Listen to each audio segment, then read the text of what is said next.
Hi,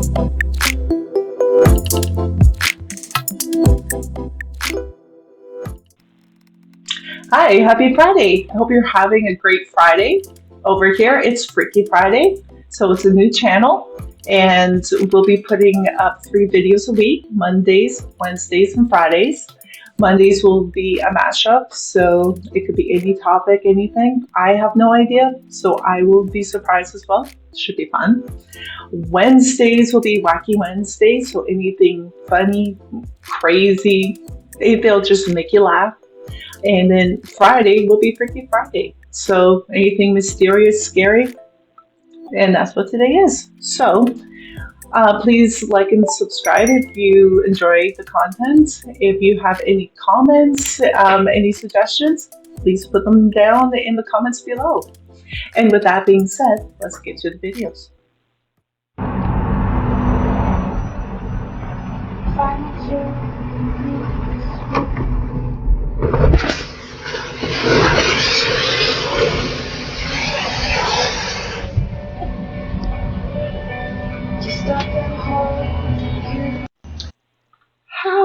How did that even happen?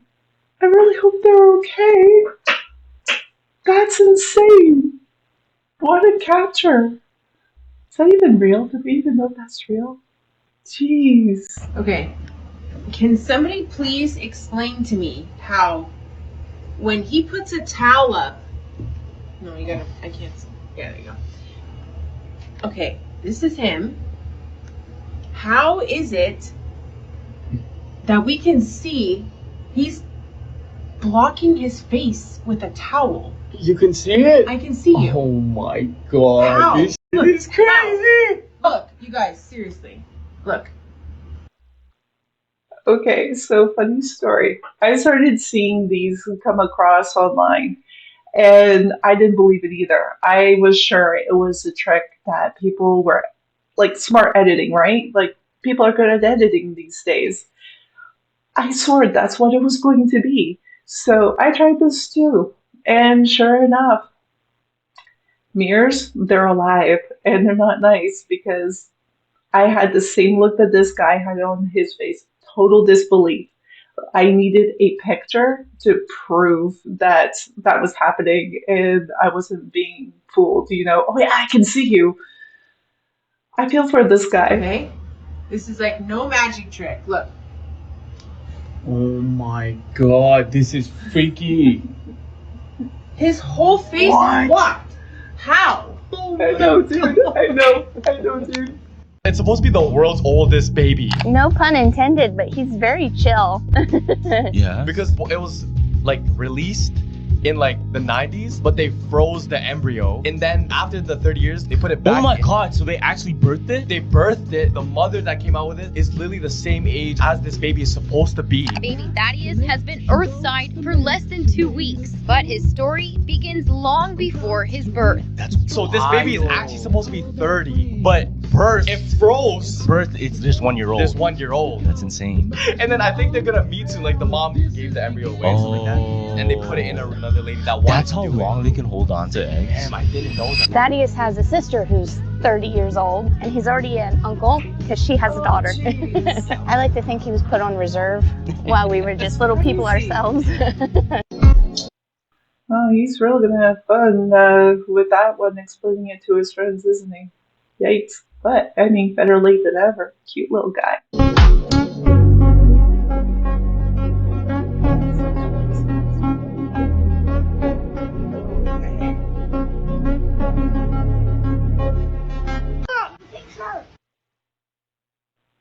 They can see, 100%. That's scary. I think if I saw that on the camera, I'd run to that room. Picture my phone. I can't see. Picture. Picture my phone. I can't see. Picture. Picture my phone. I can't see. This is... Everyone really wants mermaids to be real. I don't. Didn't look too real to me. What do you think? Let me know. Do you think mermaids are real? You think that's a real video? Let me know. the worst thing that could happen to you during surgery. This happened in 2019 or I think 2018, somewhere between that time. And one day this lady goes to a hospital. She had pancreatic cancer. So she goes to get surgery done one day, and right when they start operating on this lady, she ends up on the operating table. Whoa. Right? And they're all hecka confused. They're sitting there like, whoa, because she literally got engulfed in flames. This lady, one of the nurses, runs over. She grabs like a bucket, fills it up with water, just splashes it on her. They end up dousing the flames. This 66-year-old woman ends up pretty much dying from like third-degree burns. Yeah, for sure. Throughout her whole body. And her family, a bunch of other people are so confused of how this can even happen on an operating table. Yeah. And pretty much what they ended up finding out is right before they were going to perform on her, they rubbed down her body, like parts of her body, with a like disinfecting wipe. And they pretty much, and then they ended up using, usually when doctors will do surgery, they'll use like a classic scalpel. Yeah. They use an electric scalpel. And pretty much the minute they touched her skin, it engulfed her whole body. This whole I don't know if I believe that one, because when they have done that to other patients, like was she patient 1, patient 0 that they did this to? Why does she burst into flames and no one else has? Why isn't this more common then? I don't get it. I question that one. Bible was printed in 1812. 1812, but the first name is 1797. It was found discarded in a dumpster in Aiken, South Carolina. An evil speaker cannot lie hid. Along with a trove of documents. The nation's oldest mason succumbs at 93. I'm going to show you what's inside, and maybe you can help me put the pieces together. 1828, 1857, 1893, 1921 in Minneapolis. From New York to Minnesota. This is Terry. This is the lady who gave it to me. Carolyn Toole brought it to Joe Fells. September 17, 2025. Contains the Apocrypha. The Apocrypha is books of the Bible that used to be in there but was removed in the Protestant Reformation of the 15th century. Having it in a Bible in 1812 would have been considered heretical in Protestant America. The Book of Esdras, the Book of Tobit, the Book of Judith, the Book of Esther, which are found neither in the Hebrew nor in the Chaldean. That's an interesting part. Cleopatra. Cleopatra is an Egyptian reference. Babylon, Nebuchadnezzar, the wisdom of Solomon, the purported wisest man on earth, the wisdom of Jesus, the son of Sirach, aka Ecclesiasticus, uncertain author, the grandfather of Jesus. I studied about my whole life and never heard none of this, dude. Baruch, history of the destruction of Bel and the dragon cut off from the end of Daniel. Daniel is a book with a ton of end-time prophecies. Bel, that's another pronunciation of Baal, a pagan god, a symbol for the devil. And who the is the dragon? And why was it cut off from the end of Daniel? This was marked in here. A one-page book, a couple one-page books, and it was marked. Should we key in on that? The end time removed from Daniel, one of the wisest men in the Old Testament who foretold the dreams and the destruction to come. Prayer of Manasseh, king of Judah, while he was a captive in Babylon. Babylon has a bunch of other end time. First Maccabees, the second book of Maccabees, a letter of the Jews from Jerusalem to Egypt. The Jews wrote a letter to the Jews captured in Egypt. A lot of Egypt shit, man, is not in the Bible. Think about Egypt. Pyramid civilization, sun gods, rebirth. Interesting. And then the New Testament, 213 years old. The Apocrypha is placed after the Old Testament and before the New Testament. You would think the information in it is before Jesus and after the Old Testament. Why'd they take it out? Now, see what is found. Number 706. That's the area code for Augusta. Oh, man. I mean, I've heard about these other books that are supposed to be in the Bible that they didn't put in. I'm unsure if that's real or not. That's crazy. If so, I'd be really careful with that. I mean, yikes. This old Bible was printed in 1812. It was found discarded in a dumpster in Aiken, South Carolina, along with a trove of documents. One of the nation's oldest masons succumbs at 93. That was in Chatfield, Minnesota. Same thing in the front of this book. This is a political ad for Abraham Lincoln's election. Abraham Lincoln, pretty interesting president to have in there, don't you think? He was kind of knocked off by some people who might not have liked big government, as the Freemasons were known to purport. Poem from Anonymous in 1944. Who knows what that really means. A poet on Judge Not. Judge not the working of his brain and of his heart thou cannot see. I don't even want to touch it. This is what folds out into a tesseract. Oh my God. On the back of an ad for the sacred lute. A mason. Look. Music for the church. Frequency. On a tesseract. There's another one. I don't even want to touch it. The tesseract. The four-dimensional object that doesn't exist here. That's the creepiest thing in here. What does that remind you of? Scottish flag, maybe? Born in 1850, this is a family history. His eyes and hearing began to fail and his mind began slowing up. What if it's an affidavit that goes with the medical examiner report? Infection, hemorrhage. Tell me that doesn't say white unicorn. Keep victim quiet. What the f, man? Hatfield German band entertains crowd. Whoa, another thing about slavery. The Emancipation Proclamation and its effects on American society. Old sores, put 1 ounce of aquafortis in a bowl or saucer, drop in 2 copper cents. The effervescence ceases, add 2 ounces of vinegar, it'll be dark green color. This is a reward of good behavior and diligent studies in school. Brotherhood love. The Sword of Bunker Hill. Marseille's hymn. Non-consecutive pages. Dead of Buena Vista. The Death of Napoleon. Those are all war hymns. Getting weirder yet? Oh yeah. July 22nd, 1871, Sunday school. Bro. Hole number 706. That's the area code for Augusta. 1868. This is talking about something in World War II. The Chicago Convention declared the war a failure. What is this? I believe our friends in Pennsylvania and Ohio are negligent in the matter of organization. Very close of war. 1963. The new auditorium. Engineers and architects. There's our Masons. Married. There's a lot everyone should be thankful for. We aren't at war. Not yet. 1938 won't be long. There's got to be something in here. Why would somebody save a newspaper for 100 years? This is Terry. This is the lady who gave it to me. Found an egg Why would somebody throw this away? I think that's the better question. in South Carolina, and she brought it to me. Where do we start? The Bible or the documents? The Bible. Which part? Holy! This is one of the most insane things I have ever read. Scientists are now growing mini human brains to power computers. And this whole thing is creepy as hell. Now for starters, you know in regular computers we call it hardware. Well, the scientists in Switzerland that are currently carrying this out, they're calling theirs wetware.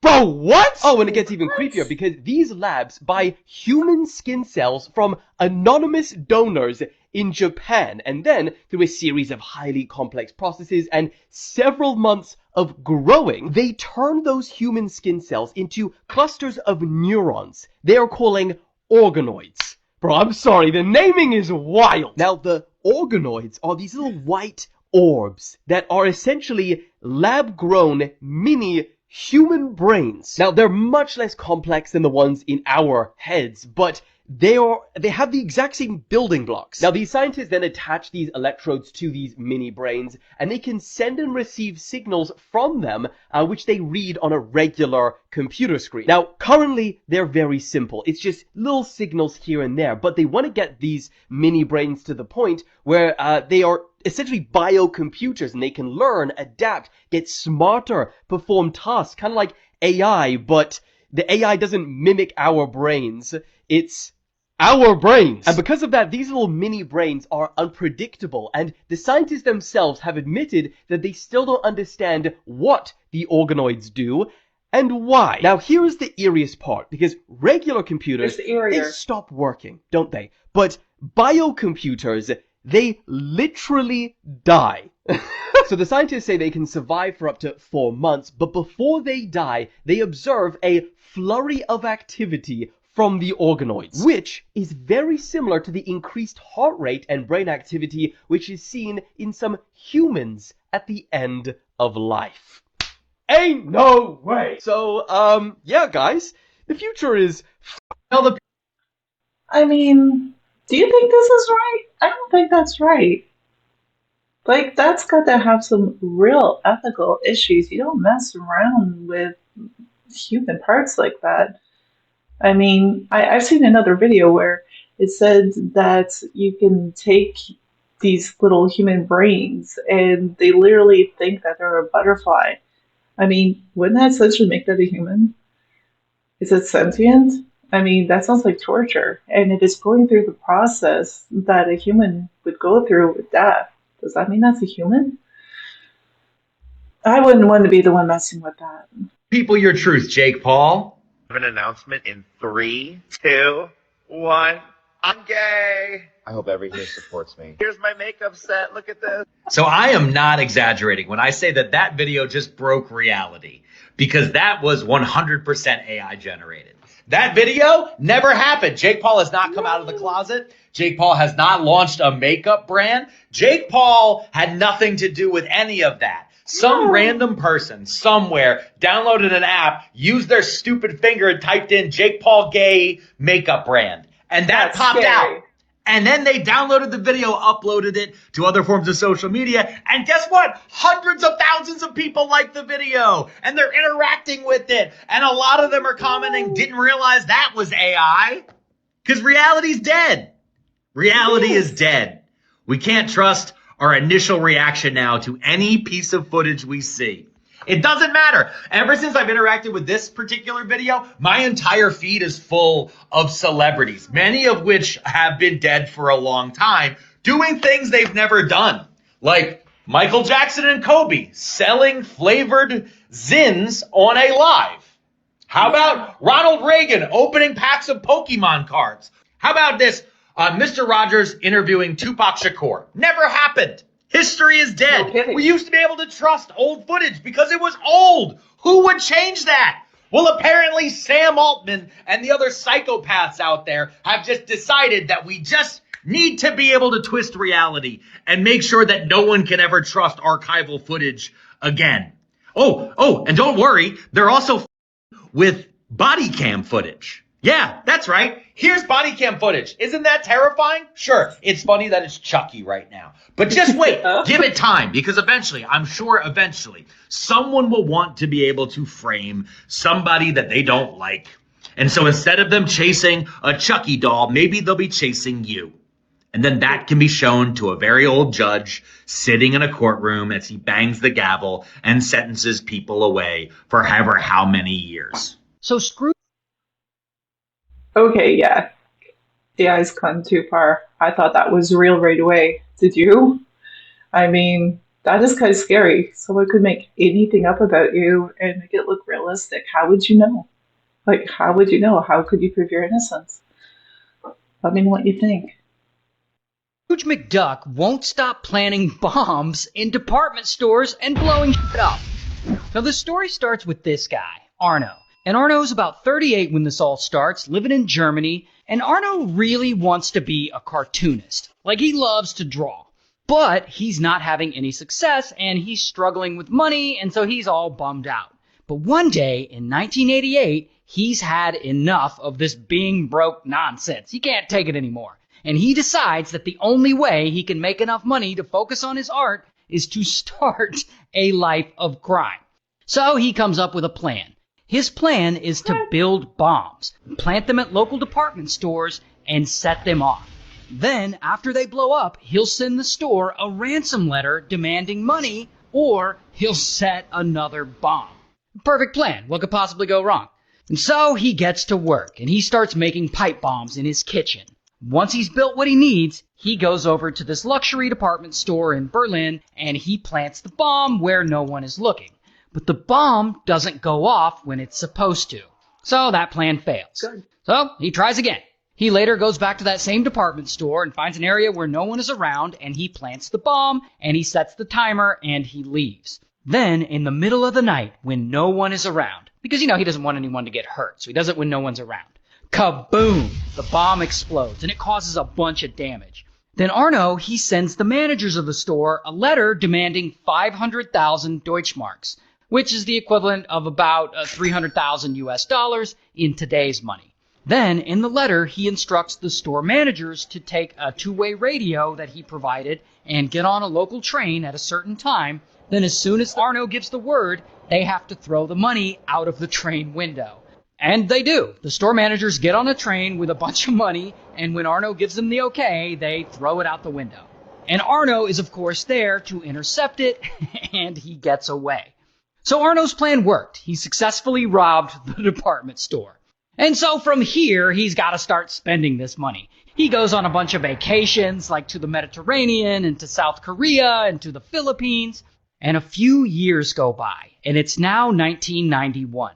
And by this point, Arno has spent most of the money he stole, and to make it worse, he still hasn't made it as a cartoonist. So he decides he's going to try again. And by try again, I mean, blow up more department stores. And so he rents out a small cabin, and he fills it with all the stuff he needs to make more bombs. And, it takes a bit to get set up, but by mid-1992, he's all ready to put this new plan into motion. And so he goes to a department store in Hamburg, and he stashes a bomb there in the porcelain section where there's like a bunch of fancy vases and plates and stuff, and he sets the timer. Then that night, when no one is around, kaboom! The bomb goes off, and it causes all sorts of damage to all the porcelain and stuff. Arno then sends the store a letter, but this time he demands 1 million German marks, which is more than like 600,000 US dollars in today's money. But also what's weird is I guess Arno wants them to show him that they're going to cooperate with him. So in the ransom letter, he demands that the store put a coded message in the local newspaper that says, Uncle Dagobert greets his nephews. So here's where the Scrooge McDuck of it all comes in. Now in Germany, Uncle Dagobert is what they call Scrooge McDuck, the cartoon character. Because during this time, the show DuckTales is a huge success in Germany for some reason. I mean, I don't know. It's a great show, but I don't know. Wouldn't predict it'd be big in Germany. But anyway, so he's essentially calling himself Scrooge McDuck.